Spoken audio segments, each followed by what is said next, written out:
Welcome to Now Boarding. Okay, this is the first ever episode of Now Boarding podcast. How do we feel? Ooh, not sure what to expect actually, but excited. Yeah, I think it's something that we can bring a new dimension to the family business, can't we? You know, I'm quite impressed with the picture they've done. Does it look? Is it? I think there's proper something likeness. missing though, isn't there? Over here.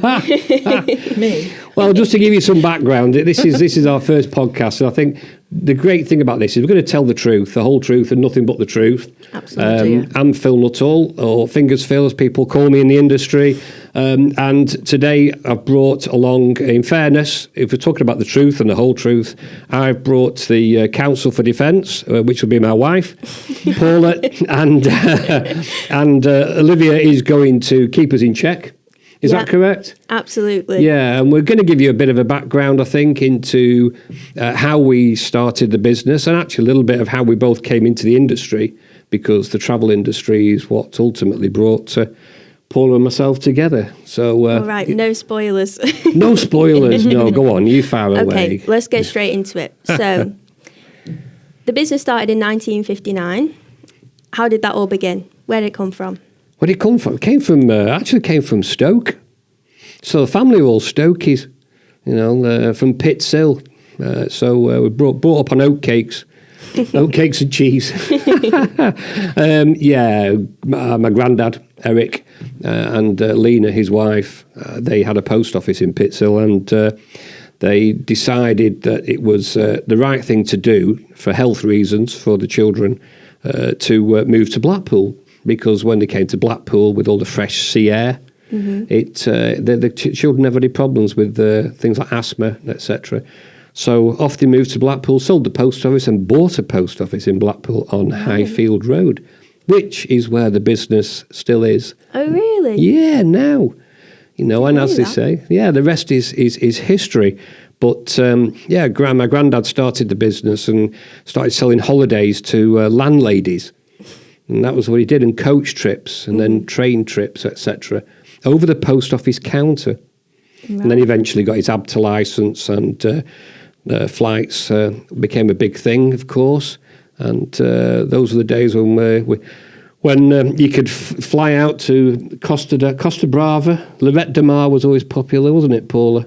You can still fly there now. You can still, yeah, you can. It's changed a lot, hasn't it? You know, I think when they went out there, there's probably 2 or 3 hotels, but now there's probably about 200 or 300. But yeah, that's how the business started, and Eric brought his daughter, my mum, Carol, into the business, and my dad, Peter, and then my cousins came into the business. I joined the business straight from school at 16 years old. So were you brought up sort of thinking, I'm going to be part of this business? Was that always the plan?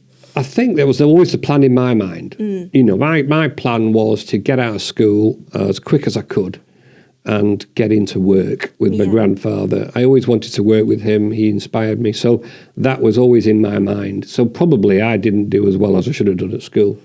Came out with two O-levels. They weren't good ones. And I came out with a couple of CSEs in them days. But, you know, I've done okay, I think. Yeah, look at you now. Yeah. So what about your granddad inspired you? What was it about him? I think it was his attitude to people and to business. He had a real passion for travel. I think that's why we're all here. And this is what the podcast, you know, Now Boarding is going to be all about. A passion for travel and talking about the quirky things, the fun things, you know, everything that brings people together and reasons why people travel. That was what my granddad was good at. He could send people who lived in Blackpool on flights out of Cardiff, you know, 5 hours away. If it meant getting them to Tenerife in the winter, then he did it, you know, and he'd send them up past Stoke, up the Utoxeter Road, the A50 out of East Midlands. He could send them anywhere. So, I loved his passion for getting people on holiday. And my granddad always said, you know, you always need something to look forward to in life. That was one of his phrases. And that's why he loves selling holidays to people. It does work, though. You know, you think about people booking a holiday and then you're excited for, you know, maybe 9 months before you go, Countdown. you know. Yeah. Right. It's funny, isn't it? When you talk about it just briefly, you talk about that 9 months, you're absolutely spot on. In them days, it was. And it's funny because nowadays we're talking about holidays in 2 years' time. We're talking about people going away in 2027. That was unheard of back in the 60s and 70s. Absolutely. Okay, so fast forward, where does Paula come into everything? That will be May 2018 when I joined Well, the business. no, I don't think that's Prior true. to that. No, we're going to have to. Oh, you're domestic. No, I think that's not true, is it? Because where do you come into it? So, How did you meet? When I did you used to work for, in those days, it was Thomson Holidays in the call centre in Manchester. So my role was to support the travel agents, actually, very similar to what we do now. So I first met Phil and his parents, actually, because they used to come into the call centre. They used to do a lot of groups, and then I worked in the groups department and things. So I knew Phil, I knew his parents, used to support their business in the groups market, really. So we've known each other a long time. It was all the landladies, wasn't it, that me granddad and my mum used to send away every year in November, was it? Yeah, and your mum was a force to be reckoned with, actually, in the call centre. She had a bit of a reputation of calling up and we'd say, no, you can't have those outbound or inbound flights. Put the phone down and she'd get exactly what she wanted. She was a brilliant businesswoman, actually. Much like yourself, Paula. Oh, I'm not sure about that. Brilliant as well. Try. Now, how did we get together? So yeah, all those years later. Yeah, all those years later. It was 2012. It was indeed. Yeah, so Phil was supporting his back office in a business that I was working in, actually, and we just went out for dinner, and the rest is history, actually. Did we just go out for dinner? Yes, we did. Yes. Was it just like that? We did. It wasn't just like that. We had a business meeting in Chester, didn't we, love? Yeah, we did, actually. Yeah, we business meeting. A bit drunk, didn't we? We got a bit drunk. Not proud of it. It was a great. Well, fast forward. We had some good fun, didn't we? We did actually. So that's how we got together, and then married in 2015. I joined the business in May 2018. So a bit late to the party, but enjoyed every minute of it, better really. late than never. Yeah, it's been Exactly. great. It's been a fantastic journey. So 10 years married now, this year. Yes, what dates? 10 years married, 20 something of August. Was it 20? Might be just 9 Might have to years. put it in the calendar. Is it the 25th or was it the 28th? I can't remember now. Was it? No, it wasn't. What day? Put me on the spot. Don't you love a podcast? We can delete this bit, can't we? We'll have a chat about this later when we go home. Oh, I love it. Yeah. Why do people always pull me up on dates? I don't even know the dates of my own kids' birthdays. Well, there you go. We'll have to cut that bit out. I don't think we tell will. them that. They know that. Every year they test me on it, and I get it the wrong way around. Right, so Paula joins in 2018. Yeah. Obviously, Paula is the main woman for the holiday village. So how did that all come about? Yeah, so my background, I've always worked in home working businesses really since about 1997. Prior to that, it was the cooperative travel and Thomson Holidays. So always really worked in the travel industry since leaving school when I first started at Portland Holidays, which was in the centre of Manchester. So we set the holiday village up. The conception started May 2018 along with Susan. So there was just Susan and myself really who set that business up, and today we have 80 plus business owners, and it's great going from strength to strength actually. So we've got some amazing talented business owners, and we're very lucky to have them, and a team around them, you included, who support them on a daily basis. Yeah, it's brilliant. I feel like, as far as I'm aware, obviously I've not been here for the past few years, but I feel like the business has grown extremely over just a short space of time. How do you guys think you've sort of managed to do that and kept it moving forward? I think it's around support and that can-do attitude. I have to say every single person in the business, no matter whether you work in the care team, finance, marketing, everybody has that can-do attitude. So everybody's there to support the business owners and help them get that sale. And, people who don't have that can-do attitude don't stay in the business, basically. So we surround ourselves by excited and Radiators. Yeah, we surround ourselves with motivated radiators. people Yeah, and you know, it's great. We're very proud of everybody in the business, no matter what role they have. yeah. We get rid of all the hoovers, people who suck energy out of you. We don't want them in our lives. You know, it's the people we surround ourselves with. You know, good vibes, both in business and actually in our social lives. You know, we're very lucky. We've got some great friends inside and outside of the travel industry, and a lot of friends we've met on our travels. This is, you know, we're talking about travel, aren't we? Yeah. You know, we're very blessed. We've met some fabulous friends. Got some great friends over in Nottingham who've been friends of mine, and now Paula's for a long time. We've travelled on cruise ships and met friends in America, people in Atlanta. Dallas, Atlanta. Yeah. You know, and we regularly see these people. Very lucky. But, you know, I think you asked me the question, or you asked Paul and myself the question about success and the growth of the business. I think that's down to Paula and myself having very different skill sets. You know, communication. We talk a great deal. We communicate. We agree to disagree sometimes. Normally, it always ends up where Paula's right, but that's okay. And she is, you know. But our skill sets do complement each other.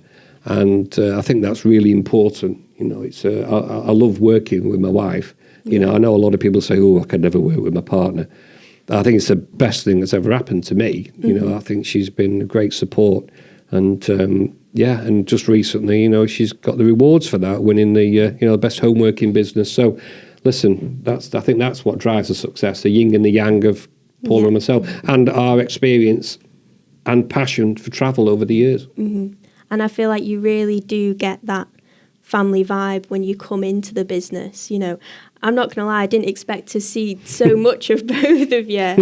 Really? Well, because you just think CEO and you're like, oh, well, you know, we Are you probably pleased won't about be. that or not? Yeah, I am, because I feel like it makes you a bit more comfortable to get out of your comfort zone, or, you know, suggest things that maybe you wouldn't because you've never interacted before with, say, the owner of the business. So I think it's something you do well. Thank you. It is important to us. You know, I mean, listen, I'll make, no apologies.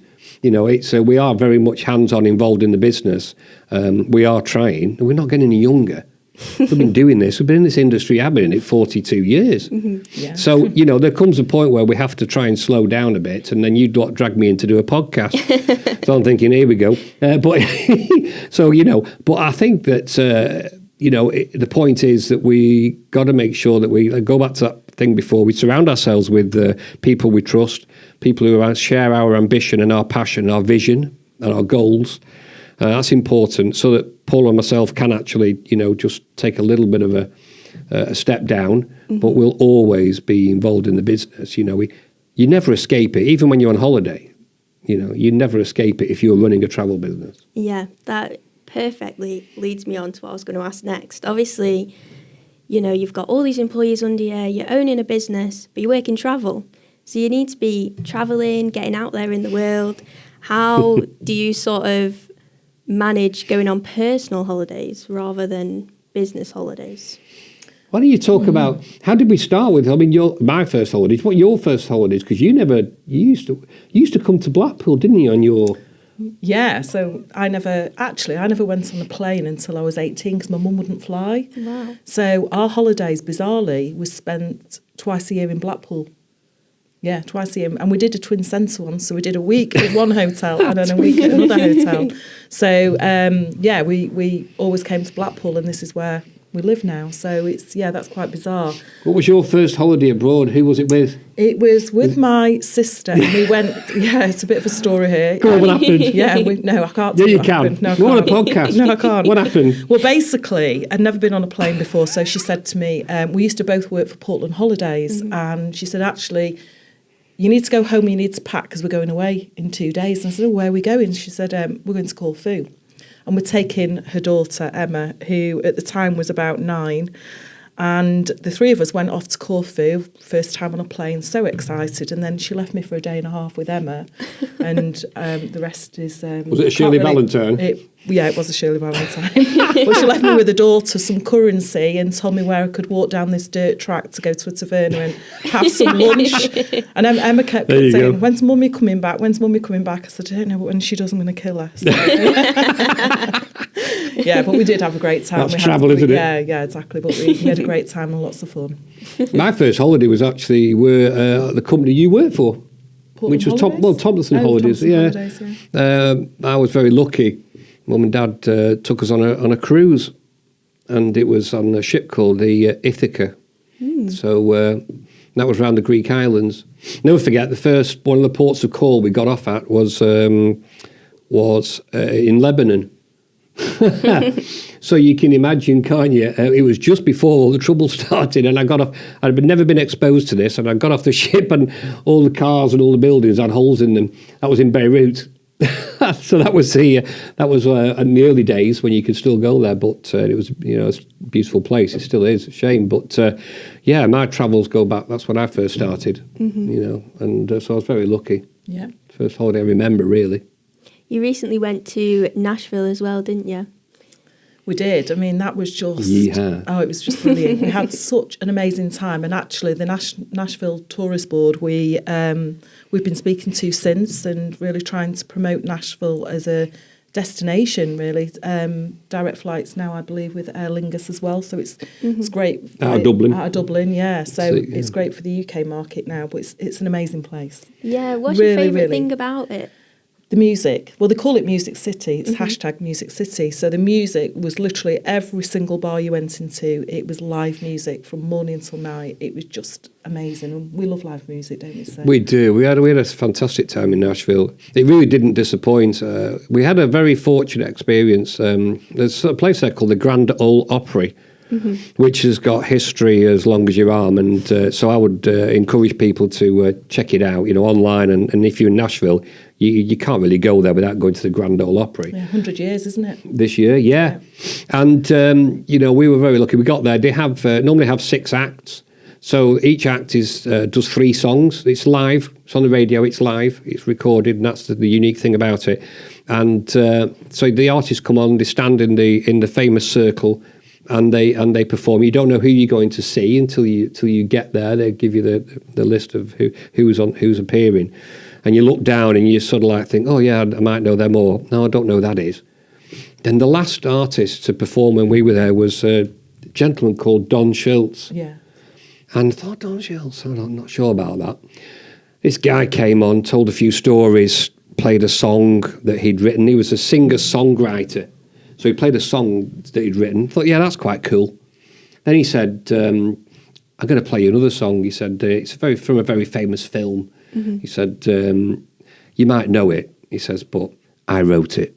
And he played it. And it was from Notting Hill, wasn't it? Yeah. Notting Hill. When you know nothing at all. Yeah, absolutely fantastic. Yeah. Oh, Very famous song. So everybody Absolutely. in the audience was singing along with him. It All was the arms are going and everything fun. else. I thought, that's brilliant, that. And then he'd killer punch. He said, right. He said, I think I'd better finish with this. He says, I'm not sure if you know it, but it was made famous by a very good friend of mine. He says, and I wrote it like this. And he started playing. And it was on a warm summer's night, train bound for no... He wrote The Gambler. And the hairs were standing up, and he just sang The Gambler, and he was just fantastic. And that's what the Opry delivers. You could have Taylor Swift up there one day. You know what I mean? Crystal Gale was appearing the day after us. It's just a great place to go. It's amazing.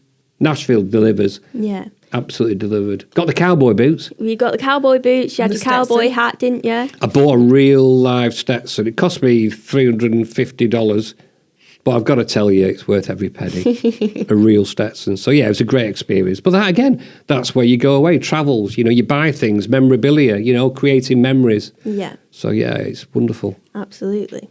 Was there a lot of did you feel like you were in sort of a country film almost walking around. Most I know about like country stuff is the Hannah Montana movie, which is probably beyond you two, but it's like Not me. I know that. Have you watched it? Yeah. I love that film, but that's my idea of like country music and that sort of thing. I think putting it into context, it very much now is a party city. So you will see the people on the buses going up and down. You know, I'm not saying it's Vegas, but it is in terms of younger people. But the mix, it is a very eclectic mix. You know, there's no doubt about it. Most people are wearing cowboy boots. Yeah. You know, so they've either bought them or they're from America and they're going there for vacation. But like I say, you're walking down the streets and all the bars, the windows are like, shutters are all opened completely. So you're walking down the street and the drummer or the guitarist who's in, touching distance. So they're all advertising, but it is music 24/7. It is fantastic. Yeah, a lot of the bars are owned by the country and western singers, and apparently they actually sometimes just turn up and start singing. Wouldn't that be great? Yeah. If you just Margaritaville. Margaritaville, yeah. Mr. Jackson, the Jackson, margaritas yes. 5 o'clock somewhere. That's a funny story. So we went to a bar. We went to a bar and this guy came over, give him a tip, and he says, "I'll play you a song." So I said, ask my wife. So she starts thinking. She says, "Have you got 5 o'clock somewhere by Garth Brooks?" And I was, you can imagine, can't you? I just sat there, put my head in my hands, and he was so nice and polite. He said, "Yes, dear, I can play you 5 o'clock somewhere, but is it Alan Jackson, not Garth Brooks?" So we had a bit of a laugh and a giggle. A few margaritas that didn't really... Exactly. Margaritaville and Kid Rock, he's got a place there. So, we had a great time there. Loved it. Perfect. Right, we're going to round off with, I want you to give one, essential travel tip for someone going to Nashville. What would you tell them? Essential travel tip for Nashville? Ooh. Go on, Paula. Dress very, very casual. I had totally the wrong clothes. I was a bit like summer dresses and things like that. No, shorts, check shirts, cowboy boots, trainers, very casual. Denim shorts. Yeah. If your girls are all wearing denim shorts, cowboy boots, and T-shirts, that's it. You don't need anything else when you're in Nashville. Simple as that. Perfect. There you go. Lovely. Listen, let's talk about something else because we've got these biscuits here, right? And with travel is all about, isn't it, trying different food? Mm-hmm. Yeah?